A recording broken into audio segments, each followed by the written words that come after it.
On the existing conditions and the public engagement process. Mute yours. I speak it off. Everything is off. I'm all off. Well, I'm really one recording, so they need to hear me. What else say? Flush. And your mic's off? Oh, your mic's tied to me, room mics, I think. You can mute yours. You can mute yours. This is picking it up. But they couldn't hear. That is picking it up. All right.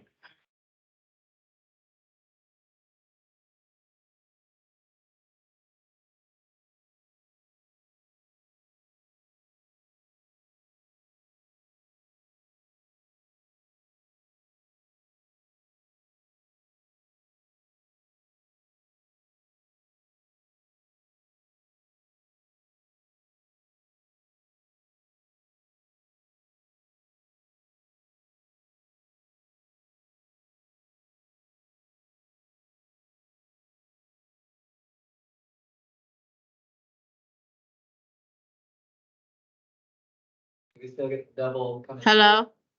Talk. Can you hear us? Yes, we can hear No. now. Okay. Now you can hear it and everything's okay. Sorry for the We trouble. need to get a cheat sheet on how to do that next. Oh, I'm just guessing. That works too. The background I'm just going to give you is a quick update on the existing conditions and the public engagement that was done during the planning process, and the rest of the presentation is going to focus on the draft plan, mainly the goals, objectives, issues, the recommendations, and the funding and future implementation of the US 70 corridor. This is a big comprehensive study with multiple partners from the 2 MPOs, 3 towns, and the state NCDOT is involved in the planning process. As you're familiar, the US 70 corridor goes all the way from 751 in East Orange County to the Durham County border, includes 70 business through downtown, through Hillsborough, and goes all the way west of Bevan into NC 119 and where Bucky's is. And it's been broken down into 6 different segments, as you can see at the bottom of the map, in various segments and portions of different jurisdictions.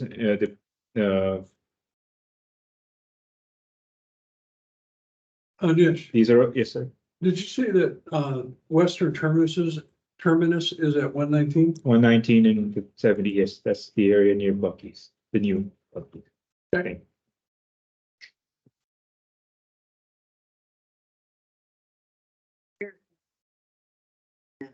Inside or outside, is it an elements or is it? Is it I don't know if you can see me on here, but it's in that little buffer area west of that, where the line is. It's in Alamance County. Oh, right. Bevan is in. This is where he's talking about. It's not that area. Okay. Bucky's not in this. Thank you. It's that area. The west and that. Yeah. It's past the Webber Town jurisdiction.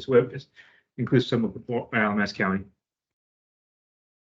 Yeah, but then you have. Yeah. Part of the existing conditions you would look through is a bunch of maps, analysis, including wildlife, water resources, environmental, bike ped gaps, transit, regional hiking trails, traffic, safety issues, destination origin, and everything. Has been a comprehensive analysis through that, and that was done during the First round of public engagement, which was done in March. Second round of public engagement was this past November and December, where they presented different alternatives and got a lot of feedback. And as you can see, people on the corridor, off the corridor, everywhere around this area provided comments throughout the planning process, mainly identifying and wanting to relieve vehicular congestion, mainly addressing speeding, improving intersections for bike ped safety, increasing circulations around schools, addressing transit, and maintaining the character of the neighborhood in the areas that are around the corridor. Any questions so far on the background? Now I'm going to focus on mainly the report itself and the plan for it. What you see in front of you is the 5 goals set by the plan, addressing mobility, placemaking, safety, job access, and environmental. And to achieve these goals, there are a set of priorities and objectives associated with each one, like managing congestion, improving transit access, bike ped, working towards Vision Zero, increasing access to jobs on and off the corridor, and protecting the natural environment. Some of the issues identified along the corridor in terms of natural environment is lack of recreation connections, large amount of animal related crashes. And on the right is the goals associated with trying to address these critical issues. The built environment the corridor has insufficient multimodal facilities. It detracts from the character of the towns. In terms of active transportation and vehicular transportation, there's issues of addressing low-income populations along the corridor, the lack of bike ped facilities along the corridor, schools, and addressing the school traffic along the corridor. There's a lot of high speeding along the corridor. So those are the 4 goals the plan is going to seek to achieve in addressing those critical issues. Same thing with transit. Transit was a big focus throughout the planning process, and mainly addressing the low-income population along it. There's a couple of transit index neighborhoods and low environmental justice neighborhoods along the corridor. There's need for more access to bus routes and bus stops. There's inadequate pedestrian facilities to get to these stops and to get to addressing transit access. All the stops along the corridor are non-ADA, so that needs to be addressed, and making sure all these stops along the corridor are ADA accessible.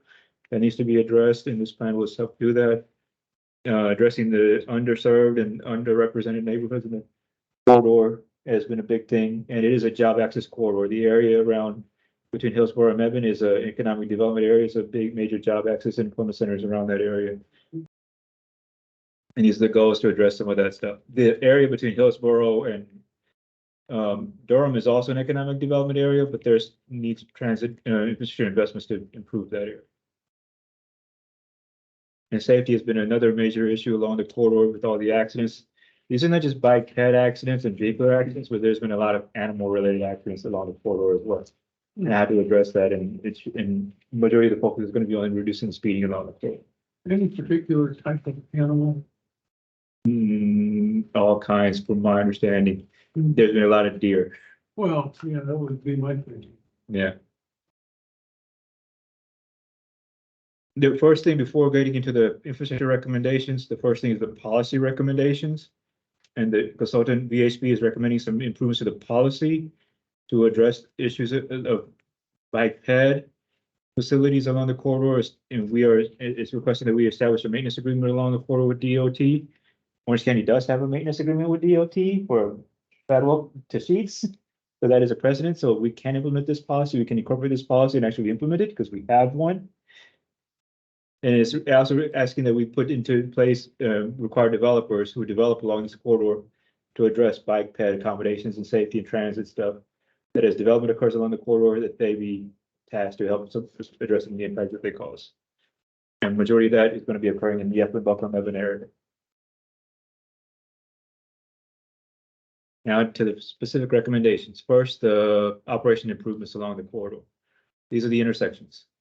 Not just the vehicular, like traffic lights and turn lanes, which are also recommended in this corridor, but crosswalks, ADA curbs, sight distance, environmental landscaping issues that address improved sight for traffic and stuff. So these are also improvements, but including turn lanes and everything else is also included in these intersection improvements.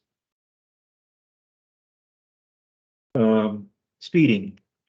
It is recommended the entire corridor, or vast majority of the corridor, reduce its speed to 35 miles an hour. To reduce speeding along the corridor, how to get it done, how to make that happen is going to be a challenge. But to address some of the safety issues along the corridor is to reduce the speed in various segments along the corridor. The blue areas that you see are the areas that are recommended for reducing the speed, not the entire corridor, but segments where the majority of the traffic is going to be. Like the schools and town jurisdictions and connections to parks and trails where speeding has been an issue.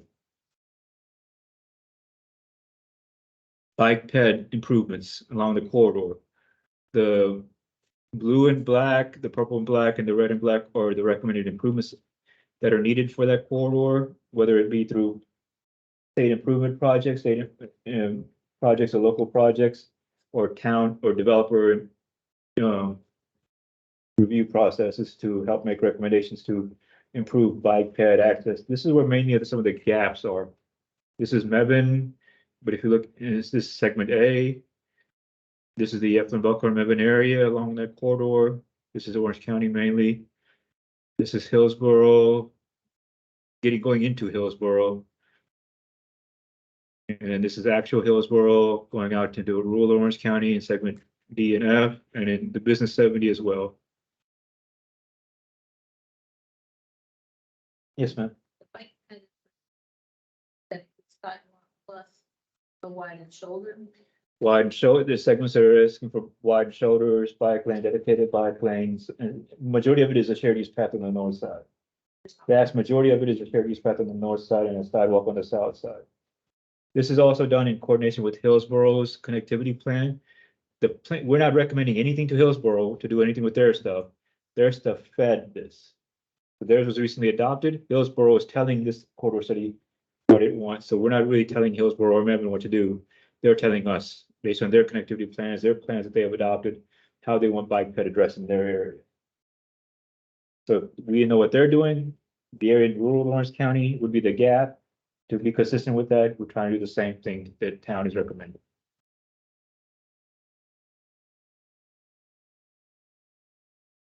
The same thing with, there's also additional recommendations because US 70 corridor is fed by the adjacent corridors and the perpendicular streets. These streets feed the 70 corridor, like NC 86, Eflin Church Road and other roads and Lawrence Road, they feed this. There are some recommendations to help supplement that those other streets also have certain bike ped future improvements.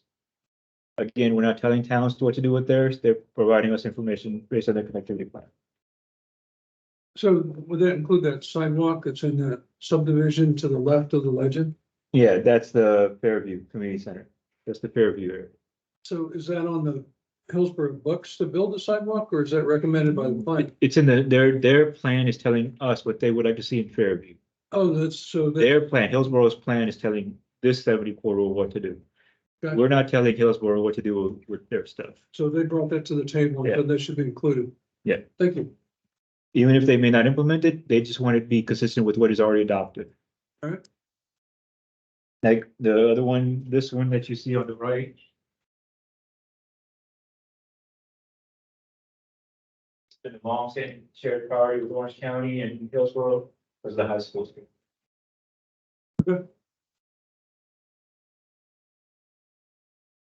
Couple questions till the end. Huh?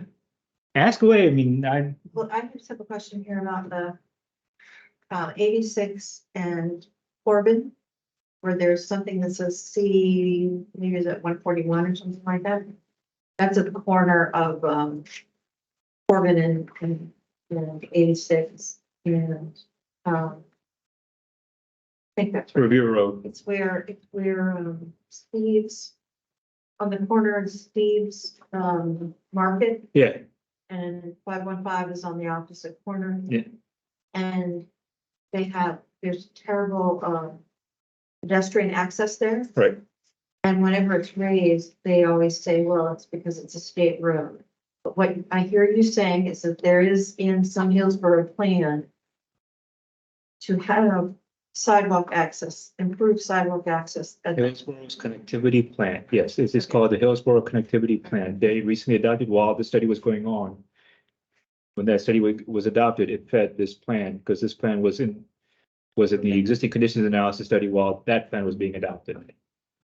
So is that the purple area up there, C 148? Yeah. Yeah. He's talking about, For them, like the little shopping center Yep. right there. this is all the shopping centers and stuff, this is the big shop, this goes to the town, Hillsborough town facilities. Yeah. Town centers and stuff. This is Revere Road, that's what they did, but this is a lot of commercial development. And with this plan, or to C 16.4 below it, would that include? That's the existing sidewalk. Are any of those things included, is that area at all included in this plan, or is that so far out of the planning area that it's not? Like, for example, those pedestrian lights across major roads, you know, how you can get. Hillsborough connectivity plan addressed that, it would address sidewalk in that area, going through NC 86, going through the town. They addressed that because they can never widen that road, no one's gonna ever add a lane to Hillsborough. So if that's been added, that fueled and fed this, letting us know what the town wants to do with it. So those things are part of. Yes. Okay. What's the road niche, or maybe all, in the upper left-hand corner, C 4.1? I just don't recognize that road. This Yeah, going off to the, is Fairview. Right. But is there a road? or- I don't think, I'm not sure all the details about that road, because it's been a town thing, it's a low income area, but there's been no connectivity, there's very little connection to the Fairview Park. So they're recommending some sort of way of improving connectivity to this area, and this is rural Orange County, this is not Hillsborough, right, this is rural Orange County, but how to connect that and addressing the parks over there is something that's been, it's a considered complementary recommendation to this plan. yeah, I see it, it's a bike improvement, and isn't that the road to your office? Yes. Yes. Mhm. There's a community center right there. There's a Fairview Community Park, right? Yeah. Community center park and I everything. didn't recognize it by name, but Yeah. just, trying to place it. Yeah, thank you. If there's anything you don't like about this plan or you do like, please provide comments so we can incorporate those comments into. Is there more slides or is this? There's more. This is just the bike ped Okay. stuff. We cannot go for, if we go for these projects by themselves as bike ped, state law kicks in and state law says we are not touching it. It's between local government and the federal government. They can't pay for bike ped right now. This is the east end piece of it to connecting to right outside Durham. And what is the legend for that? Is it just legend? Yeah, this is just same as this one is the bike ped improvements. Oh, okay. And this is the complimentary one, which is I forgot that road street. It's the one that goes to the big federal state park that's over there, River Park. Pleasant Green, yeah. Pleasant Green. Yeah. Transit improvements along this corridor. One thing this plan recommends is transit-oriented development. You will read it in the document. If you look at the document, at the stops along this corridor, some of them additional stops are needed to improve transit access in the towns of Hillsborough and Mebane and Hillsborough. And some of these areas like the community centers and parks be considered more of transit-oriented development to improve transit access. Yes, improving and changing updates to the zoning. Orange County is updating their land use plan right now. This will feed that plan.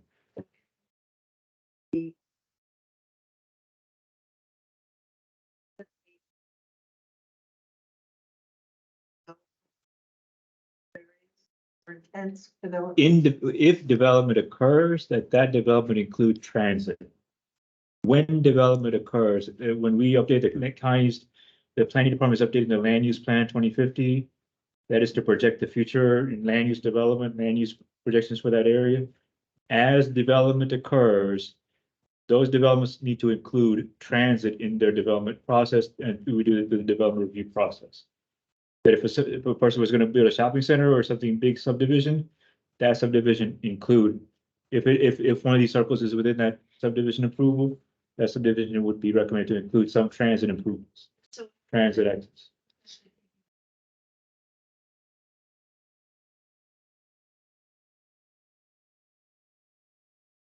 To get it downzoned or upzoned, however it is.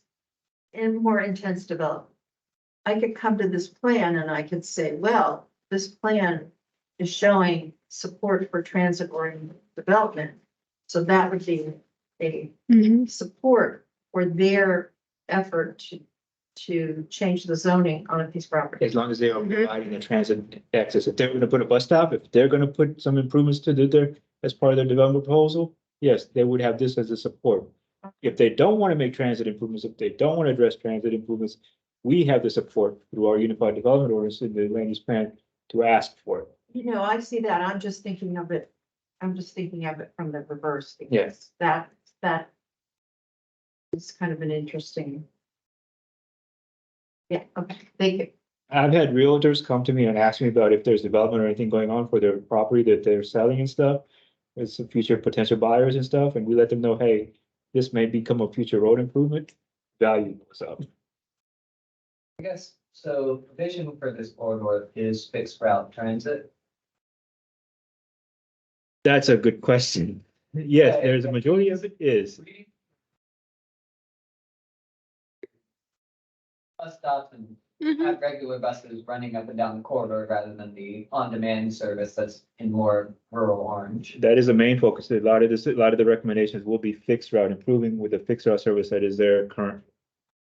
The current route that we have there is the Orange Alamance. And in Mebane we're in discussion with Mebane for the Mebane circulator. Guess the report highlights the poor kind of service, especially if you're not working, or if you're working outside of normal commuting hours. Mhm. We know the transit ridership along this corridor. Right now, currently is poor. Right now, the transit ridership along the Orange Alamance is more of a deviated service and it's Mhm. still recovering from COVID, but we were seeking to use information like this from the analysis, the existing analysis. Because I think the reason this came up is because of public workshops. And the need for public involvement that is wanting it. Yeah, I guess in combination with Go Triangles ODX as well. Yeah, Mhm. once we got this, we sent this to Meg and Jay at Go Triangle and said, hey, we We need did. you to look at it because it's got transit recommendations and y'all have just made changes to your ODX. Yeah, I guess my concern is that given the changes to the short range transit plan and some of their, buses can shift, especially with their triangle, Mhm. making these investments in a corridor that has low ridership today, just making sure the route's still gonna be there in the future. Right. That it has low ridership today, and can be tough to justify on a budget with low ridership. Yeah, it is. And we're hoping this will help provide some more information and context and see how it goes. I mean, it's also making recommendations to the Hillsborough circulator as well, as you can see in the town of Hillsborough.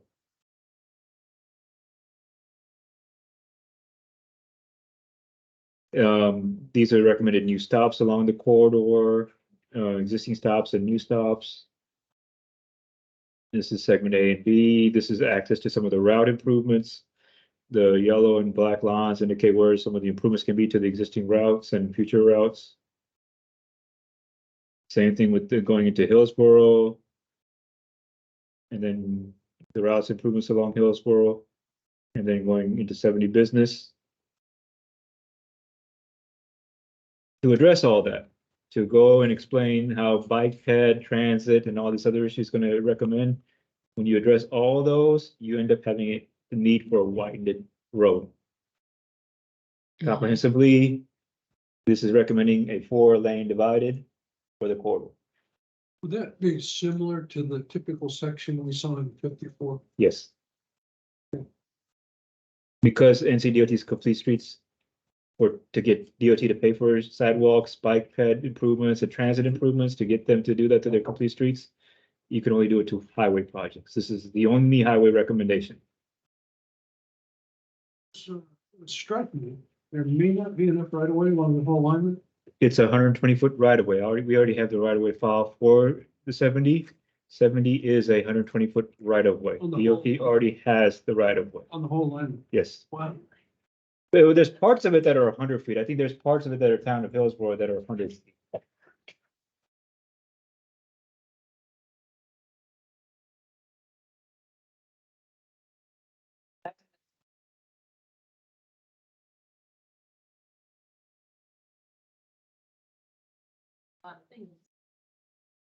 St. Mary's Road and Fort and 70.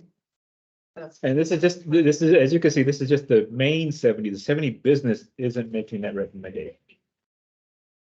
And it's- Not 100. Well, I don't know about the rural. I think the rural parts of the 120 foot, there's parts of the rural, it varies between 120 and 100 foot right of way.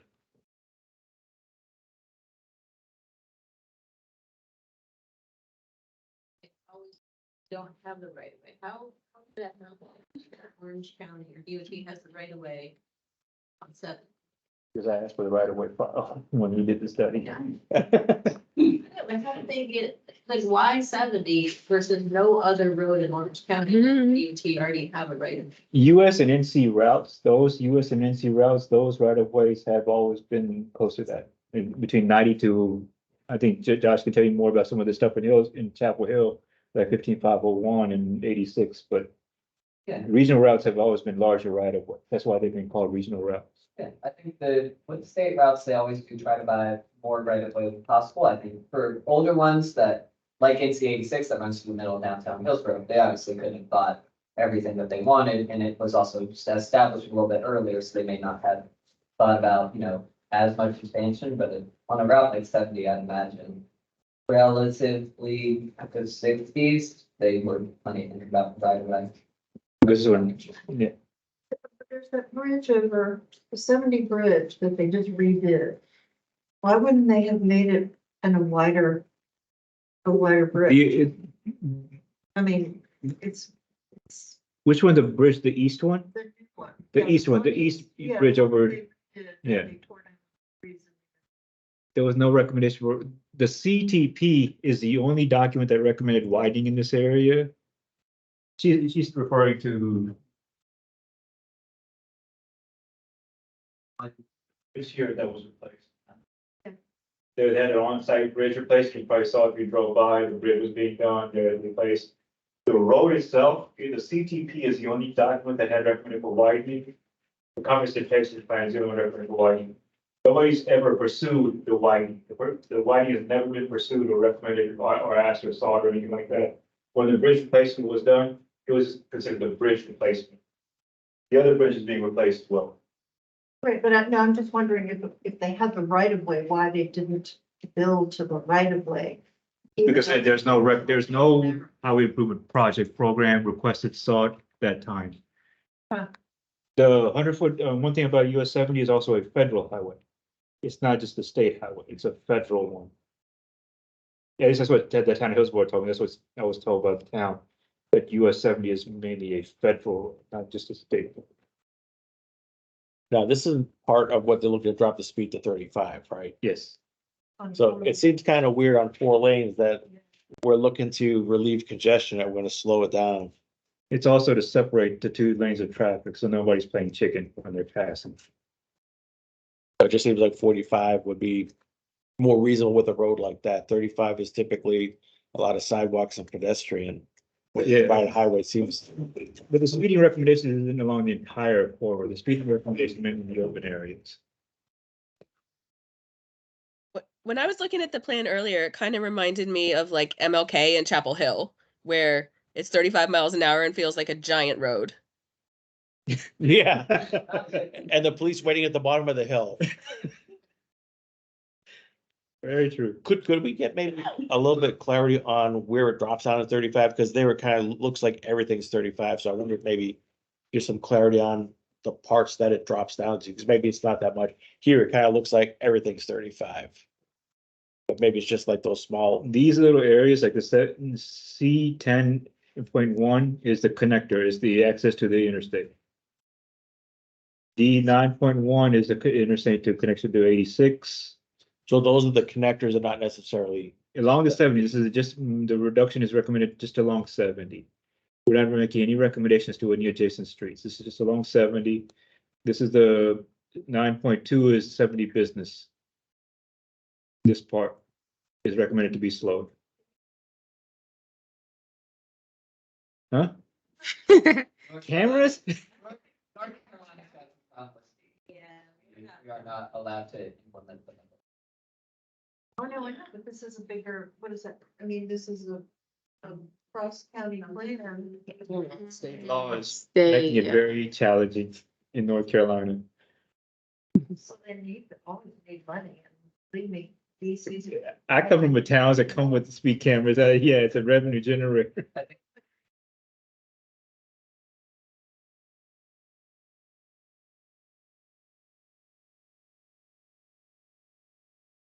Yeah, but I mean, Chapel Hill's MLK is the fear of getting a ticket. It's not necessarily the fact that there's any police, there's the fear of getting a But ticket. it also doesn't.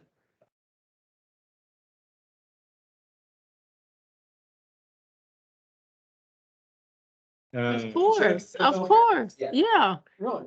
Uh-huh. One thing that did come out of the study in the existing conditions analysis is that when VHB started this process, they realized that after post-COVID, driving behavior had changed. In Changed. post-COVID area, people are just simply speeding more. The speeding record is going higher than Yes, pre-COVID, when traffic, even though traffic was bad, the traffic is even worse because of increased speeding and the accidents. The fatalities and serious injuries, the rates is going up, even though the Vision Zero is requesting it to go down. I'd be willing to put money on this, less enforcement too. Just saying, yeah. So we'd be looking for a 4-lane divided. And people are throughout the really entire- going a lot that's faster. crazy. The only exception to the 4-lane divided, it ends at Buckhorn, Mount Wheeling Road. There's, I think it seems like there's some, ends at Buckhorn. No.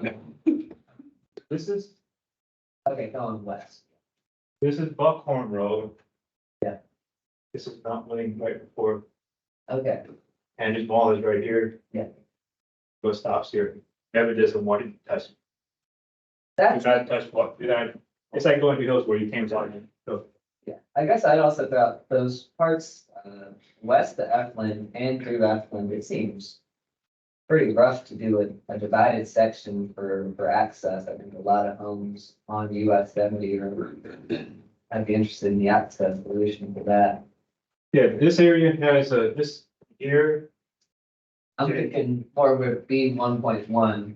I think there's just a Yeah. lot of residential zoned on 70 and putting in a divided highway means you can't make a left turn into your driveway. There's a plan called the Buckhorn Urban Access Management Plan. If you Okay, look at that plan, it will talk about how this can be done. okay. Yeah, we did the access management plan in 2019, but we may need to update it, amend it, what happens to this part of it, so. This is the CDP for already widening. There's no recommendation here. This will be the first time there's recommendation between this area of US 70, aside from the Buckhorn Urban Access Management Plan. Bevan is not being widened, and neither is 70 business. There's no recommendation for 70 business at this time. I guess I'm a little confused about the 4-lane divided highway widening, but then early on, we were talking about one of the goals or objectives was about natural landscaping. And natural environment, and for placemaking and character of the community and natural environment, yes. So how do you do that and put in a 4-lane divided highway? That is a good question.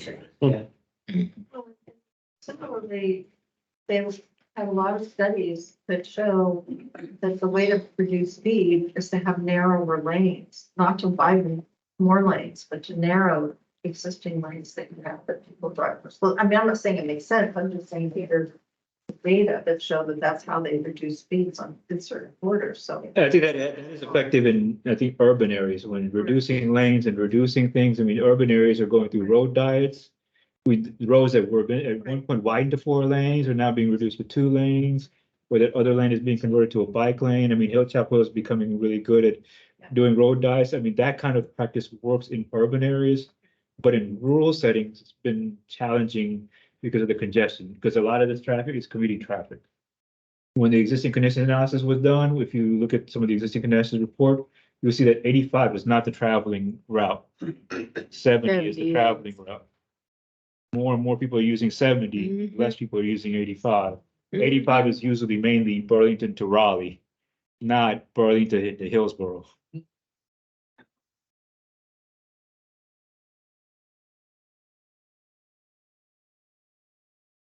Mm-hmm. It's insane. I mean, it's really, to me. Yeah, that's I mean, I don't even Texas. wanna- Yeah. drive on it. And what Texas is, why they. What. the- And I don't know what the that. statistics I have no are for the idea. Traffic. they Mhm. allow that. Thinking about whether really reducing it to 35 would really. Yeah. Nish, is this work at the point where the MPOs and towns have agreed to the Public plan? comment right now, we're looking for as many comments as possible so they can make any last minute changes that needs to be done before it comes back to you in March for your action. Mhm. But- Hillsborough will review it on the 25th, or the late March. Mebane will take action in early April. Yeah. Once the two towns take action, then Orange County Commissioner will take action. But at this point, has it been vetted by the MPOs and the towns? NPOs are part of the steering committee, they're the core technical team. They've been reviewing this process. They're current, like I said, we got this last week. Mhm. They're reviewing this. I mean, we did meet, the core technical team meets every month. So we've been meeting with the consultant every month throughout this planning process. So we've been going through the data, the details, the technical aspects of it, Uh-huh. not the political or the anything else. Right. So we've been going through the technical aspects of it and have gotten to this point. Okay. Now we're wanting the public to weigh in on, here's the final plan. Hmm. Something like that, 2050, 2055, because the funding at the very end, how to get this thing actually implemented, how to realize this plan is going to take all three parts. Federal government, federal funds. It allows us to pursue the RAISE grant. It allows us to pursue the Safe Streets for All grant. It is making recommendations to use those as programs for implementing this project. So it is the bus and bus facilities grant program for the federal level to pursue federal funds through the federal process to get some of this stuff realized. It is also asking us to pursue state projects, state improvement programs like the STIP, identifying future spot projects to submit for spot cycles for state funding, using NCDOT's complete street program, and using spot safety, mobility, and HSIP, the highway safety improvement program to address the intersections and improvements in the various areas and improve safety. And it is also asking us to work with local development with the development review process, land use ordinance, land use code, and land use plan that's being done, the transit oriented development, and other things to get the local developers to make some of these improvements. So these are the various ways of funding and implementing and realizing this plan going into the future. Was that the key for the color coding of the improvements? I just used some of the smart art that was done here. It's just the three Okay. levels, that's all. Yeah. There's no real reason for the color. Well, we were looking at the bike ped improvements being, or some of the town things being purple. Yeah, Yeah, I just curious. that was coincidence. That's how it is recommended.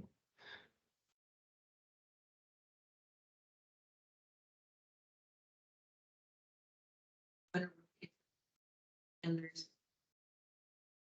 things like bus stops and sidewalks, that when that road gets approved, it's required that they make it ADA accessible. Yes. When the state does an improvement, when the state does a road improvement, and if there is a transit component associated with it, when the state does that improvement, state is required to do the ADA stuff. Okay.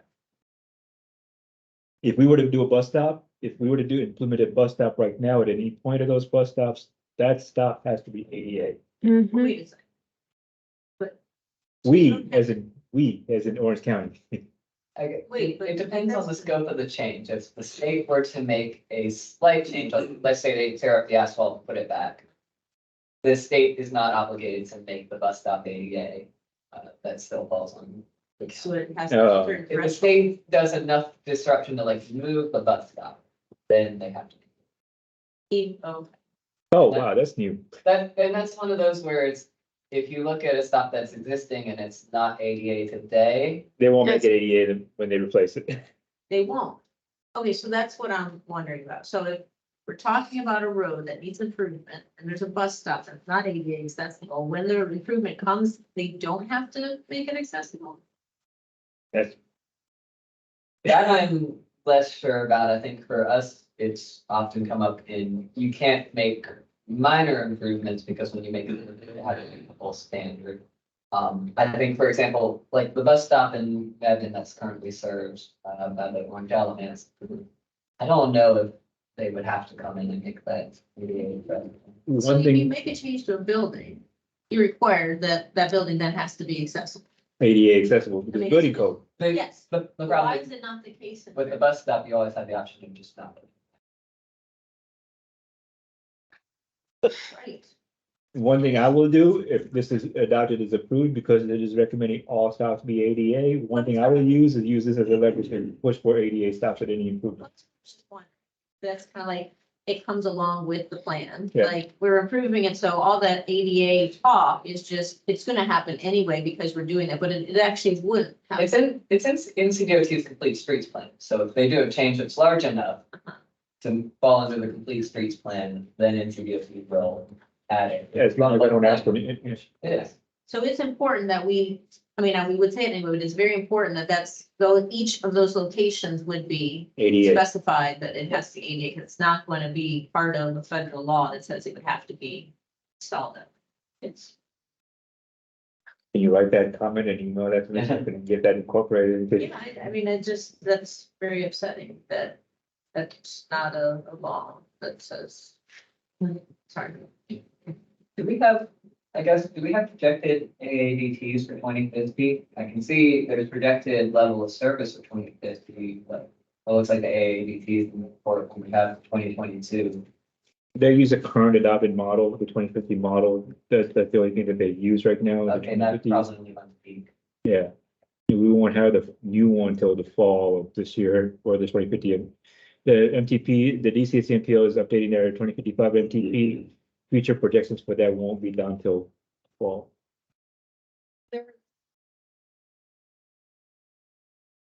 Lots and Mhm. lots and lots and lots and lots of things. Mhm. My question is, how and who determines the priorities? So where of all these things, how do they pop up? How do we get things done? And then what is the total dollar amount for all this huge amount of stuff? That is a very good question. The priorities seem to me that with so many things and you have the goals, but who is going to make the decision to, because I assume once it's in the plan, then There there's is a a- staging process to get into the TIF or however that is. In the plan itself, and I didn't include this in the presentation, in the plan itself, it tells you who's responsible for what. It tells you which segments and areas are responsible for what, like, or what the county's gonna do, what the towns are gonna do, what state and federal agencies are gonna do. It's in the document. I just didn't put a slide together for it. I didn't summarize that table, but it does talk about who, but I will ask the consultant to provide me an actual cost of this project. There's one thing that is missing in the document. That is something I need to get from the consultant, because otherwise, if we don't get a cost, then the state is gonna rely on their spot tool, which tells them the cost. Hmm. Spot tool, Hmm. I personally have my 2 cents is I don't agree with it, but. Millions of dollars worth of stuff. Oh, To give you an yes, example, yes, yeah, it the is. NC-54 corridor, the NC-54 corridor that was recently approved had a price tag. VHB is the same facility that did it. The price tag for making that a 4-lane divided, according to current estimates, is like $200 million from Carborough to Graham. With the cost of This is inflation, billion. I need to get an actual cost for this.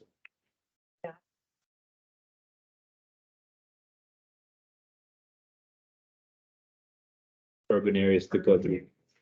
Did you say 200 million? Or 5440? Yeah, in various segments. How, what's? This the is a length bill, of this is billion, from Durham? this is A billion. little bit more than the This is than the good. 54 corridor. When you add the 70 business, Yeah. it's longer than the 54 corridor. Which The would 54 make corridor is it- around 20, is 19 miles. This is 22. Mhm. This one probably does have more expensive real estate. Think about needing to buy a little bit of extra right of way around the Mm-hmm. strip malls, Hillsborough and. Yeah, 70 business, Mebane, Hillsborough, a lot more urban areas, a lot They gonna more take, Never good. Yeah. challenges to them just. yeah, they're gonna take people property. Yeah. That's basically what they're gonna do. Don't make it cute. They just gonna take their property. Basically, that's what happens when they expand. That is something I'll ask the consultant to give me an actual. Are you gonna have them break it down by responsibility? The table, there's a table in the document itself right now that breaks it down by responsibility. There's, I just didn't include a present slide in it. It's already in the document itself, who's doing what piece and what segment and what I implementation. just think cost by I just need responsibility. to get the cost. I haven't got the cost. I need to get the cost. I need to get the sort of, By responsibility. Okay. I haven't done the cost just yet. Yeah. Yeah.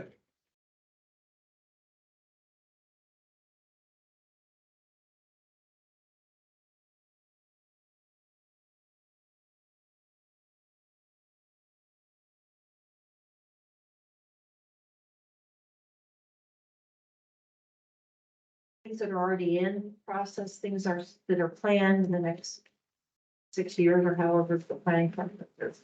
It's just, to try to say that this is a plan, yeah, that sounds pretty interesting, pretty good, makes some sense, but by the time you would get money programmed to do some of these improvements, unless they're already in the process, is it still relevant? This is a But that's visionary all over document. the country. Yeah. That's everywhere because places are growing so fast, you can't really keep up. That's This is a everywhere. visionary document. The reason why this became a county priority back in 2019, when Spot 6 was started, is because 70 was a gap. Durham is already have implementations of their 70 project, there's portion of 70 going from Durham to Raleigh.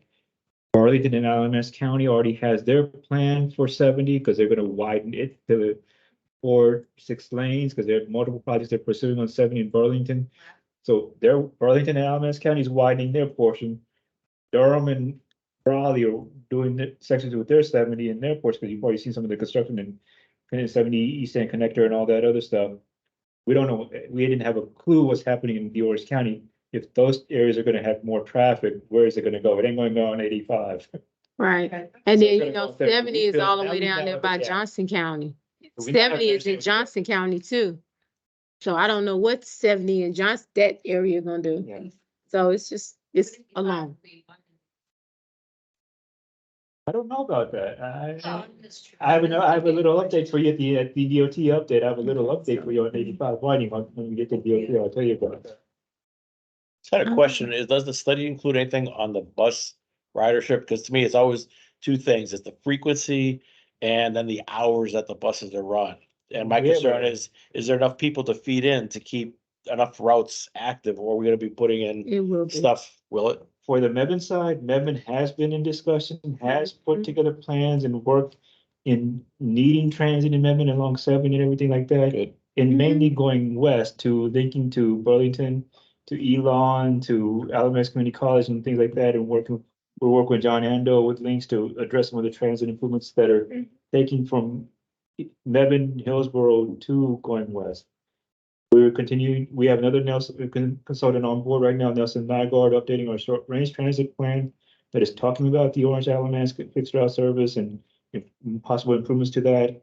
In connection to that conversation, improvements to the Hillsborough circulator and how to get more regional connections between Burlington, that's served by Park, and Go Triangle in Durham, that's served by Go Triangle, and bridging the gap between. I think the two. that's We the already key discussed, piece. and there's interest in that kind of stuff. So we have another consultant who's gonna help us address that data part that goes with. As long as it's not a 3-hour ride, because I know even like from Chapel Hill to try and go into RTP, it's a long bus ride and then to get into. Oh, yeah, it So- is. And we just got our news today, this morning, regarding the Hillsborough train station and how progress is being done with that one. And I think. It's a long way. given that It's a we long run time. on 70 and not be an express service that we run on 40. But you gotta look at the traffic. Well, the Orange Alamance, the east route going from Mebane to Hillsborough, that does go on 40. The fixed route service that we currently have, or supposed to be implemented, is the 40 Express. So there's something we need to discuss with. Eastbound stops in the study. Yeah, And so that would I mean, there would be some transit, I mean, use that much better. Yeah. We'll work on that out. That's all I have for this. It's under public review. Please provide me, email me a list of your comments and things like that. Please send them to me so we can compile all the comments together. Our Triangle will be providing me theirs, towns will be providing, I'll kind of compile everything together to give to the consultant. So they can finalize this document by March 13th. Because I need it to Hillsborough March 13th, You need, when do you need our comments to you by? mid-March. But March 13th is Oh, mid-March. 13, okay. Yeah, So just give when it it- early March, just get Okay. all comments early March. That's what I told Go Triangle, I need it early March.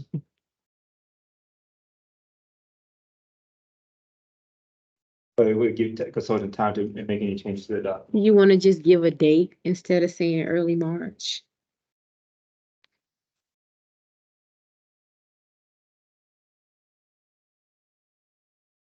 The 8th, the 11th? Yeah, March 8th is good.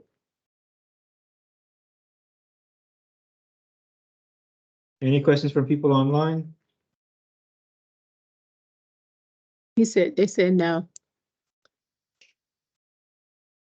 That's all I have on that item. Thank you so much for a healthy discussion on it. Sorry for taking so long with it.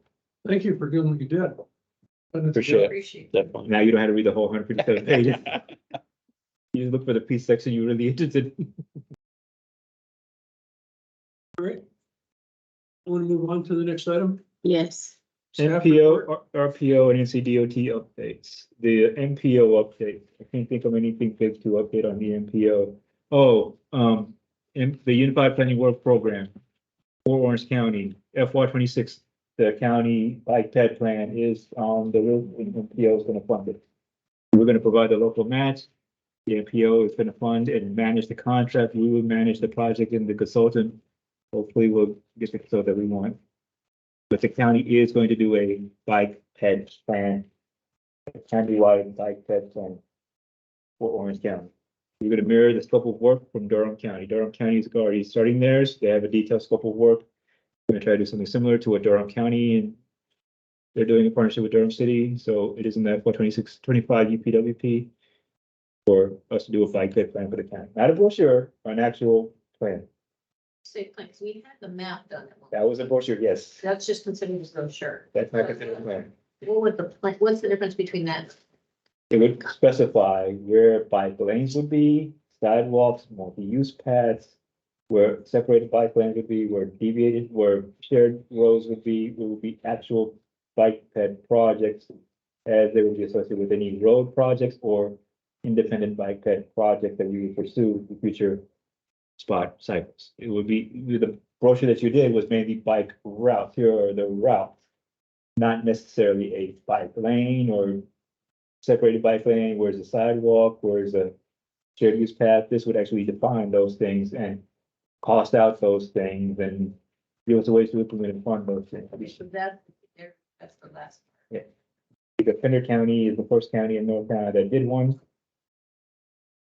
And we're gonna Okay. be doing What was one. the scope? I will get you a copy of the scope when I have a chance to review it, when I get the Durham County's one. So we'll make sure it's on the agenda for next month. Okay. Okay. All right. So Nish, we'll make sure it's on the agenda for next month. All right? Yeah. Okay. 25 is near enough future that's worth thinking about. It was 26. That's too far. It's the 25 is the bike ped plan. 26 is another project that I'm gonna give you in a second. To the agenda. Yeah, that's what I mean. The part of the agenda is the MPO and RPO update. The MPO update I know. is the Orange Grove Road sidewalk. In the FY 26, Mhm. the MPO is funding a planning and engineering for, it's called Transit Access improvements for Orange Grove Road. It is the sidewalk for Orange Grove Road. Planning and engineering, mainly from, it's a mile area, the gap in Hillsborough, the unincorporated areas of area of Hillsborough in the school area. Because Patriots Point is a bus stop. Patriots Point is a part of the Hillsborough Circular fixed route bus stop. Quarter mile in each direction, or a little bit more than a mile. We're gonna get a planning and engineering, actual design and cost for the sidewalk. In FY 26. That certain on Orange Grove Road over to that development? No, That's Mayo Road, Like, Mountain to, Mountain Road, right? or Mountain to the schools, Oh, great. it's not gonna go all the way to Eno Mountain. It's not gonna go, but close. it's gonna get close in that area. It's gonna be, Stop short before the interstate bridge. prior to the bridge, prior to the interstate. And you said what's been approved is funding to put forth the plan? Funding for design and engineer. For a consultant to design and engineer, So at the end, you'd have 100% construction plan that you could take out from that. yes. We're making This area in Orange Grove Road where you see Grady Brown from here.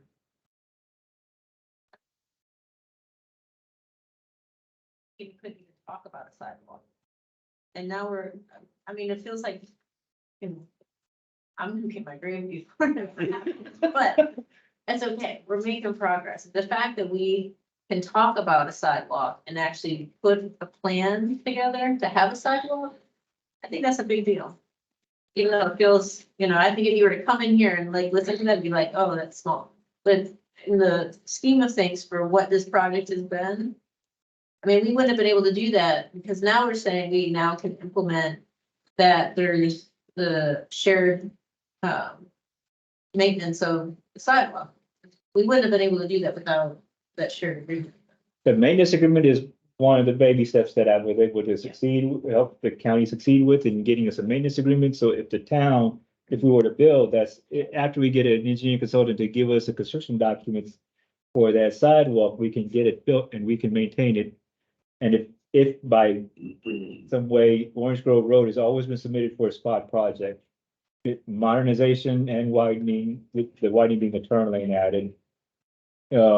If it ever scores decently enough in the spot cycles in spot 8 or spot 9, if it ever scores decently, if the state was actually able to fund a highway improvement and put that sidewalk in with the detailed cost estimate and engineering documents, DOT would build it, we would maintain it. So actually get that part because we've also been told we can't have a sidewalk if there's nowhere to cross over.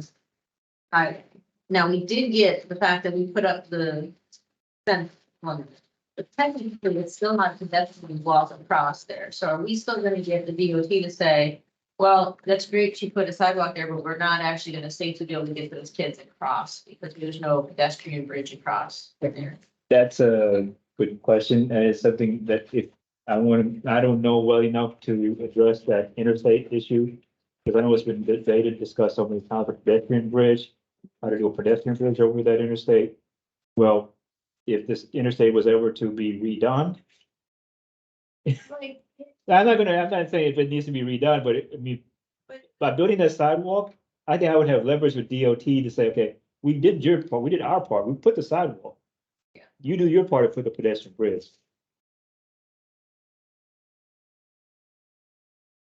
Yeah, all we gotta do is add inflation to it.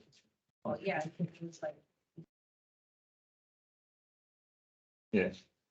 But I'm just letting you know that in FY 26, if you really want to pursue that construction documents and detailed cost estimates, in FY 26, we can get that one that's closer to getting that. Cool. Let me understand here. We do 4-foot wide sidewalks NCDOT does about 5 foot, I think. from Brady Brown, Orange Grove Road to the bottom of the hill. That's where I'm currently When asking. the sidewalk, following up on what Amy said, when the sidewalk gets to the overpass, what are you gonna do? That's conversation with There's no DOT. saying- sidewalk there? I don't think there's any sidewalk on the bridge itself. Well, not sure we realize the full benefit the sidewalk if you don't have it go across the bridge. That has been. And the if it's problem. 5 feet wide, you can't take down travel lanes. You would have to go to some sort of expansion of the bridge or some pedestrian. You see that construction happening underneath that bridge right now? I don't know how many times I would have said, why did we not, were able to get DOT to fix this bridge while they're already doing the highway? But that's just me being petty. I would, this is actually what I would really like to do. And I think that this is a possibility, and I think I would really strongly advocate for the outboard to push forward on this. I've stood out there because I wanted to take pictures one day, and I said, I can't do this. This is crazy. These cars are going by and I'm not really risking my life to get here. But I saw the other day this thing where the bus drivers, and I don't know what town it was, were required to ride on a stationary bike while the bus drove by them. I would really like for our county commissioners and our DOT representatives to have to stand on the side while the buses and other things are driving by them and just get to feel what that feels like for all those kids that are walking across that. Couple of log trucks. There's log trucks. I mean, when I did my presentation before, that's what it was. It was a log truck driving down Orange Grove Road, which there's plenty of them.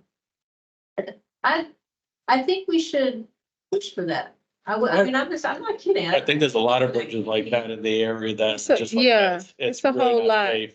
It's a lot of them. Well, I It's a whole lot. But I understand what you're Yeah, saying. Stood there and done the same thing. I took those photographs that I photoshopped the bollards on. Uh-huh. Yeah, and it was the same thing. I mean, it was very uncomfortable.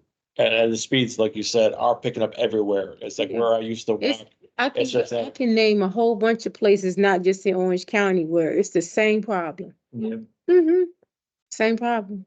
So, And it's not like they don't know, but We you're in the world of politics. I'm being honest, you're in the world of politics. It's the bus depot. Just let the bus driver get a little flavor of what that feels like, and then ask them to see whether or not they would want to be the ones walking. So Nish, did you carry anything away from that? I would love to do one of two things, get people to do a field visit and experience some of these roads. I mean, that area would be one main area I would get DOT people to actually experience, and I mean, Don McPherson and others that keep arguing there's no issue there, or get them to actually sit out there and experience it, but getting them to do it is one thing. Another tool I would like to see about if we can pursue it sometime in the future. We try to do this, NPO tried to do this with the congestion management plan of getting video cameras and recording devices out there at some of these intersections and traffic monitoring stuff. We can pursue that kind of thing to see. I mean, that is a state road, how the state would maintain monitoring. We can't do red light cameras or anything like that, but if you could set up a video camera of kids walking that area, risking their life and limb over vehicles that are there. I don't know how that would be done. I don't know if there's any best practices in the country that do that kind of recording and video thing. I think it happens in cities and stuff, but in rural areas, I don't.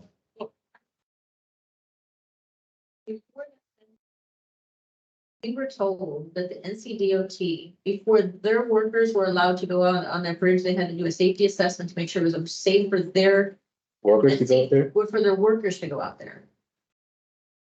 Okay, so that already says that there's a concern, like they're aware that there's a concern to be able to make a statement like that. The second thing that I'd like to bring up, which is what I was actually referencing about the luncheon, the one thing that I brought up to Chuck Edward was more safety calming measures for the interim. And that I would really like for us to see what it looks like for us to put a temporary, and now I know that we have, there's even construction happening on Orange Grove Road, and we're using them. The little thing that goes down and closes the lane so that we can only have traffic going in one direction at a time during, and I know it's a congestion thing and parents are gonna probably be upset about it, but it gives the students a little extra space. That space. So that they can walk that walk, road. because if you're only driving in one direction at a time, which, I mean, there's enough turn area in those areas where you could easily do that. That's a good It idea. opens it up for an entire lane for those kids to have full access. that comes from my experience in Georgia and South Carolina DOT, working with them and stuff, is when local counties have funding and mechanisms in place to be able to do that themselves. So what would that be then? Our county sheriff's department to say, okay, we're gonna go ahead and put one of those up? Sheriff's office could do that, sheriff's departments can do that, that's one means. So is that the outboard asking the sheriff's department to do that, or is that me as a citizen asking the? That's a citizen thing right now. I mean, don't get me wrong, that is a very wonderful idea, and I've come from places that actually do that when local jurisdictions, like counties and towns have authority and jurisdiction to do that kind of thing.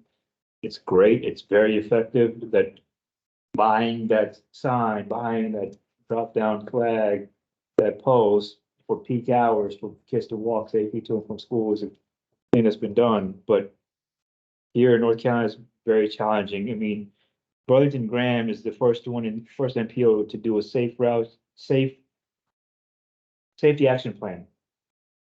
It's the first one MPO in the state that challenged the state's Vision Zero and the state's safety action plan. So rather than relying on the state to do anything, MPO took on the responsibility, did it themselves.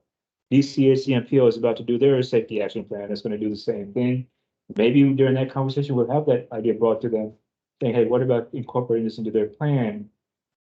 The safety action plan to do that kind of thing, to pursue that.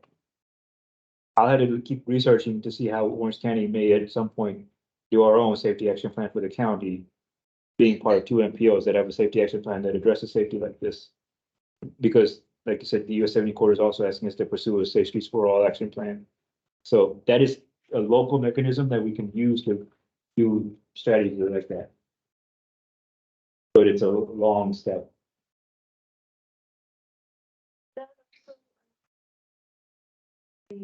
Your speed limit is signed, in other words, like on Churton Street going, south. And they have the speed limit But sign. that's not enforcement, there's no enforcement of that sign. No, I know there's, but I, This is a sign that lets you know how fast you're going.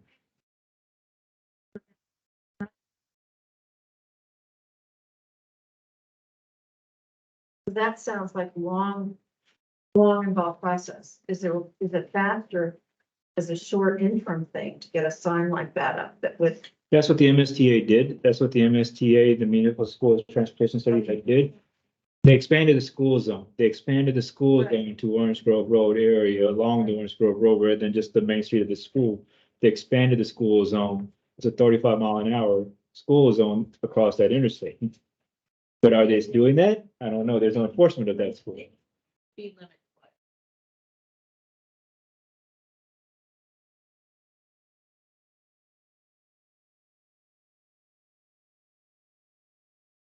So what your speed is, would that help at all? I don't want to belabor this, but I'm just. Hillsboro's got more cops out there now. People driving. Yeah, because I've seen people do the most ridiculous things at that intersection where instead of, just waiting for the car to pass them before they turn, they actually have gone like this to turn, and then there's kids here. I wish I would have had a video of that particular incident. There's really not. Right, the guy who lives there, the house over there. So it's a new person. I wish the guy would record the cars coming into his house. So are we good with this for now? So yes, I'm. It's all good. Just asking. I The only was other told update- I try to do it every month.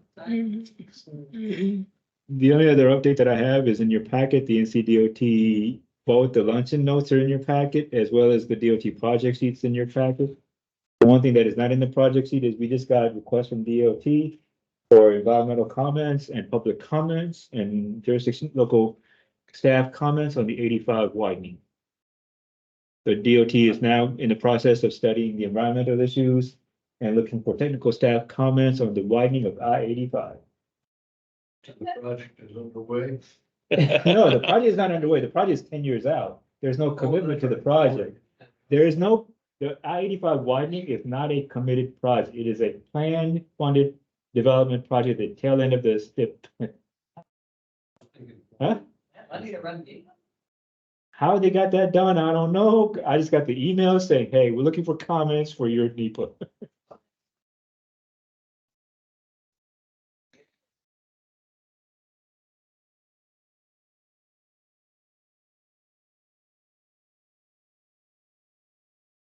That's the goal is to use the median, use the existing median, just like they're used successful with the I-40 widening. They're using the I-40 widening to push the I-85 widening because the I-40 widening is using the median. They're gonna use the median for I-85. And even though it's in the tail end of the STIP, they may, in the future STIP that's gonna be coming out. No, the STIP has been adopted, sorry, the new STIP has already been adopted.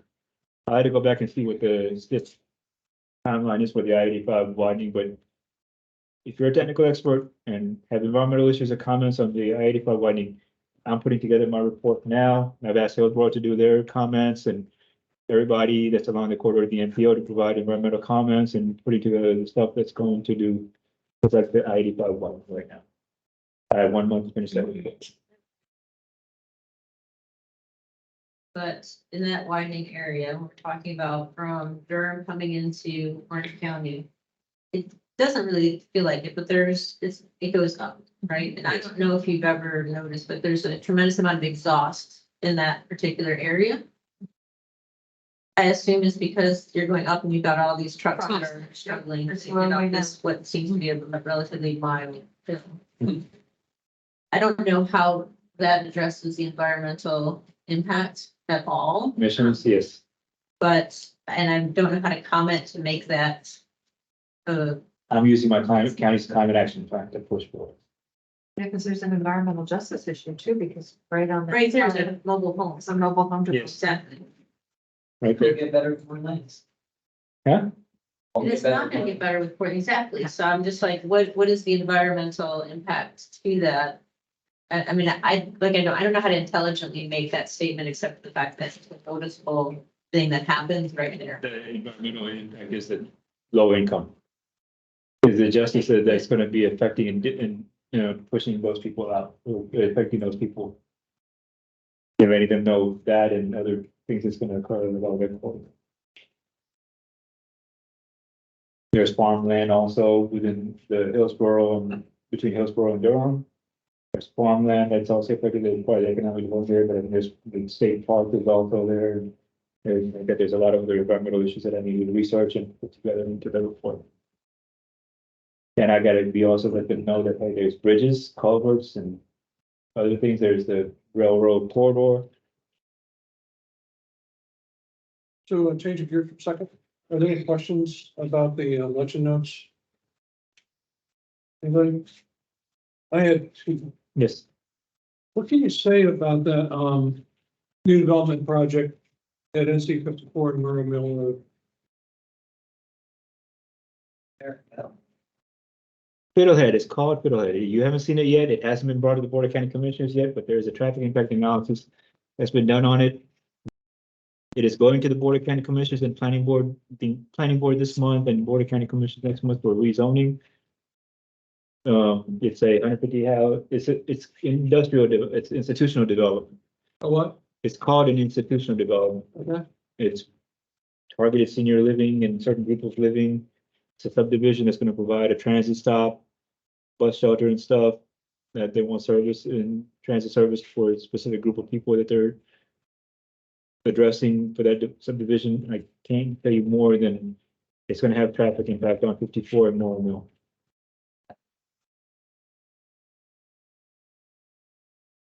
Well, it's in the middle of Nish's notes from the meeting. About the luncheon meeting. Give me 1 second, I'll show you.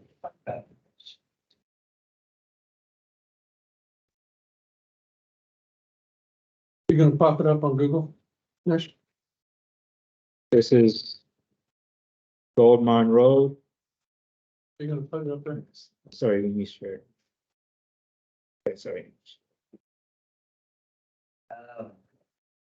This is NC, the big yellow line is NC 54. Let me share my screen. I don't think there's somebody on here. I gotta share my.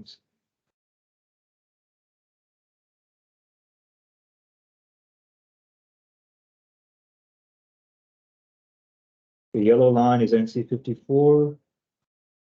This is Orange Grove Road. Orange Grove Road, NC 54. Go west, keep going west. This is Mill Road. This is Gold Mine Road. And this huge grass green field area that you see here is a subdivision. Thanks. Next question. Down at the bottom. Morgan Creek Greenway. Just a snippet on what that is. I gotta, that's an old, long-standing project. I don't know, I don't know if you, how it affects. For Morgan Creek Greenway, I think the main thing is connecting from Merritt Pasture out to east going towards UNZ campus. Right now, there's no real sidewalk and no real way to get from Merritt Pasture to most of the Creek neighborhoods. So there's design being done on that right now. Okay, thanks.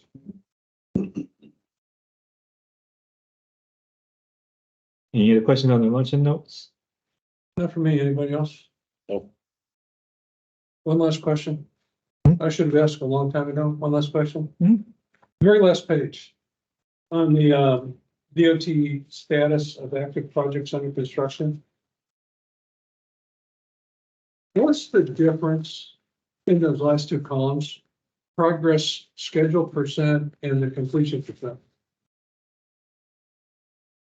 Go up to the widening of I-40, the top. Widening I-40 from 85. All the way to the right on that row. And it says on a schedule, it's 50% complete, but then they're showing us 29% complete to the right of that. Yep. This is where they're supposed to be, but D is where they're supposed to be at right now. That was, This is where they're currently at. gotcha, just wanted to check.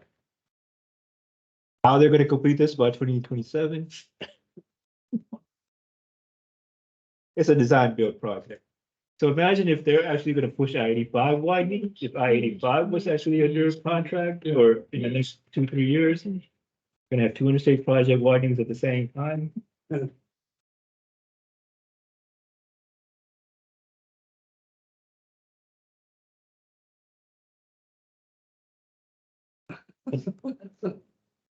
That's 25. I come from Charlotte. I haven't seen that ever happen.